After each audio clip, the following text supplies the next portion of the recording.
a pretty cool experience, and I got to be host of Headbangers Ball.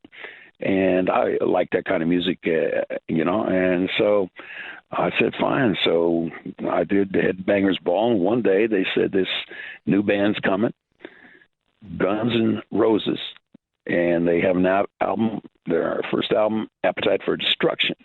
Now, when they came, there's a lot of stories out there in the press as to how this all came about. Now, you can read all those stories. You can hear all those stories. I'm going to tell you the truth. You believe whatever you want to believe, but I'm going to tell you the truth. So, got Guns N' Roses coming in, Appetite for Destruction.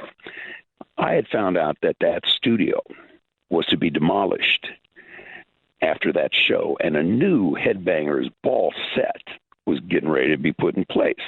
So I go to Steve Leeds. I say, what do you think about we just let these guys destroy this studio just like rock and rollers do? Because back in the early days, The Who used to be renowned for throwing TVs out of hotel windows and all that kind of stuff, you know? And so I said, why don't we let these boys just tear this place up? Well, Steve said, well, that's all right with me.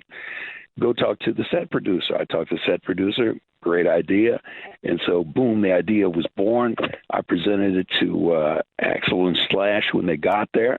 And they said, are you for real? I said, yeah. I said, when I say go, just do whatever you want. Destroy this place. And I'll never forget because I said go. And it was like that 1 second of hesitancy that seemed like an hour, but it was just 1 second. And then, boom, they went for it. And I'm thinking, all right, I'm calling the play-by-play on this deal here. How am I going to make this, culminate into something with an exclamation point at the end of it, with an impact at the end of it? And luckily, I don't know where it came from, but there was this beam that was coming across. And as it came across, as I'm calling the play-by-play, boom, it whacked me upside the head. And I thought, okay, Ash, time to conk out. And so I just collapsed over the side of the it looked chair. like the frame of a coffin or something. Yeah, it was great. I thought it was a beam and something like that. And it bonked me in the head, and I collapsed from that, and that kind of like ended the bid, man. It was the crazy part about it was just fun. And the thing about it was that later on, not MTV, Rolling Stone magazine designated that moment as one of the top 40, because top 40 was an ancient radio term. Yeah, Casey Kasem, right? The best, yeah, exactly. One of the top 40 greatest moments in MTV history. So I came in at number 35, man. So that was pretty cool. But I'll never forget meeting these guys. And I said to Axl, I read that you're from Indiana. Where are you from? Said Lafayette. And I said, oh, well, I used to play in Roadmaster over there. Oh, I used to come see you guys all the time. So when he was a kid, he would come watch Roadmaster because Lafayette's where Purdue University is. And, we played the college campus parties and all that kind of stuff. So we had a nice talk about that. And then, of course, he became Axl Rose in the various incarnations through the years. And that's quite a story in its own right also. But the great part about that was that this whole thing started up with a spontaneity that turned into something that would be as historic as this is, especially as big as the band had and has become. And to think that Rolling Stone magazine will put you in there as a part of rock and roll history, man, that's like something I never even could think of. So it's just been magnificent. But I want everybody to know, I don't care what you read. I don't care who tells you what. I'm telling you the truth. You believe whatever you want to believe, but that's how that whole thing came down. Who wouldn't believe Smash? Who wouldn't believe you?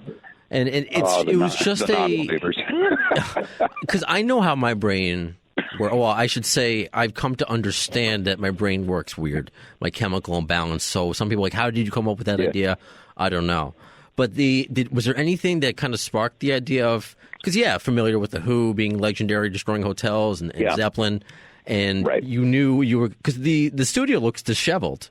Like, it looks like it's about to be destroyed. Did you make it look worse on purpose? Was there anything or anything that sparked that specific idea to be like, you know what? Let's just let them get it. Just have them destroy it. Like anything that sparked that idea within you. Yeah, the idea came from the Who and Keith Moon throwing TVs out out of hotel. So you just put two and two together. I just didn't know if you were the title of the album. Okay. And okay. Here we are. We're going ahead to destroy the set anyhow. So let these boys destroy it, and you put it all together. And like I said, you got a piece of rock and roll history there. It's just been an amazing blessing, especially every October when it comes around, where these boys come back out one more time, shall we say, on tour. Then I'll be getting calls and telling the story and everything, and it's just part of the beauty of what is rock and roll, and that is it is an irreverent disdain for the prim and proper, and yet at the same time you got to be prim and proper to the irreverence. And they rode that line. They still do. So you know what? Let's break it down. I posted the question, what was your favorite part of the interview? And I gave a few options on our Facebook and Twitter. That Steven holding a tire rim the entire time, Slash forgetting where he is. We'll talk about that. Of course, the destruction itself. Axl's hat, which is pretty cool. It's just in his eyes the entire time, very low down. Right. Or I even gave the option of, well, maybe I understand now, since you went to a predominantly black high school, your afro, your mullet. That was a pretty great moment in the video and interview as well, your hairstyle. Well, yeah, that and the mustache combo, one of the early mullets, right? right. But one of the reasons those guys were like that, because I'm not saying they were, but there's a possibility that they had a nice little high going, a little buzz going. But oftentimes, what bands would do, especially the DJs, because oftentimes DJs weren't musicians, and so what they would do is try to be intimidating in a way, because these guys were phony to their place, meaning you haven't lived the musician's lifestyle. You haven't written songs. You haven't had hits. You haven't had losses. You haven't experienced this, yet you're over here as the front on this show. Show me you're worthy of my respect. And so one of the ways they tried to go, and I'm not saying this just Guns and Roses. I'm talking about a lot of musicians in my time.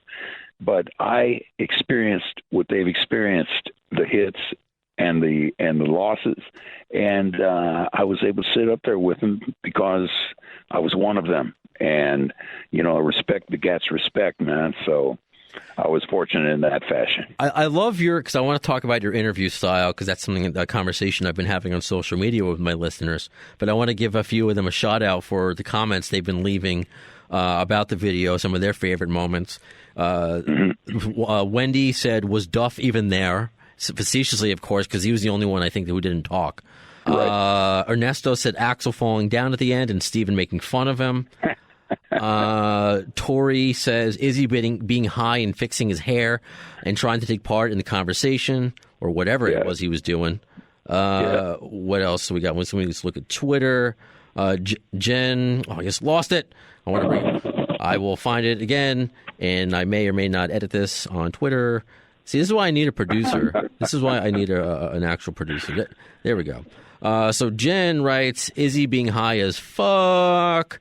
Let's see. Okay.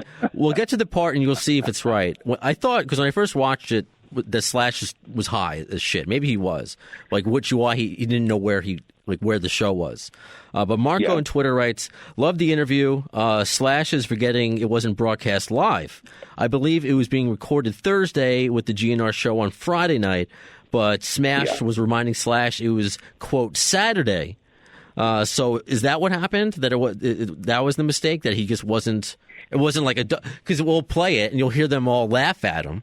But so it was obviously pre-taped, obviously. And now it was recorded.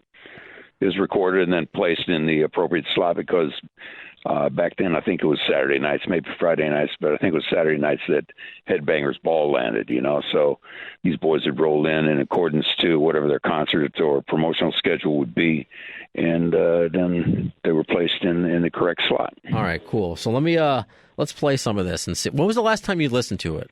by the way, or watched it? When you first approached me, I watched it again. The first time, I'd say about 3 years, something like that. Wow. Okay. All right. So I'm glad you're not too sick of it. Oh no! Like I said, man. You know what this is, man. This is like Sinatra having to sing My Way over and over and over again. It is a blessing like I never even conceived when it first came down.